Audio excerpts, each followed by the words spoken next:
Passons maintenant au candidat numéro 9. Il s'agit de Paul Ayotte, doctorat en psychologie. Et le titre de sa thèse non vulgarisée est « La place des nouvelles technologies dans les premières années dans la relation grand-parentale, exploration auprès de grands-parents vivant au Québec ». Alors, 3, 2, 1, c'est à toi, Paul. Imaginez un bébé que vous voyez à travers une tablette que vous tenez entre vos mains et un sourire à travers les deux écrans. Bonjour, je m'appelle Paul Ayotte et je vais vous présenter aujourd'hui la place des nouvelles technologies dans les relations entre les grands-parents et leurs petits-enfants de 5 ans et moins. Les premières années de la vie sont cruciales dans le développement d'un enfant et les relations sociales y jouent un rôle central.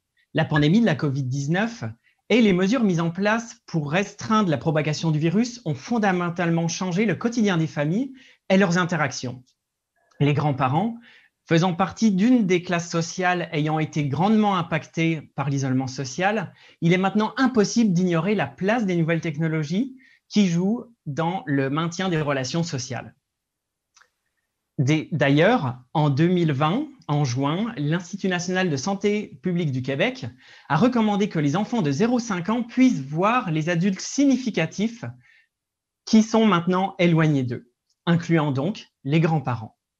Ma thèse, débutant dès 2017, tous les résultats que je vais vous présenter s'insèrent avant la crise actuelle.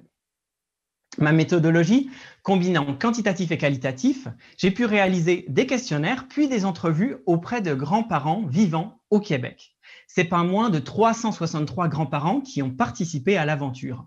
Mon intérêt, mieux comprendre du point de vue des grands-parents les liens entre la distance géographique, la fréquence de contact avec le petit enfant avec ou sans les nouvelles technologies, la qualité des relations au sein de la famille et le bien-être du grand-parent. Par la suite, j'ai sélectionné 13 grands-parents qui ont participé à des entrevues où j'ai pu à ce moment-là m'intéresser à la relation qu'ils avaient avec leur petit enfant et l'utilisation qu'ils avaient des nouvelles technologies.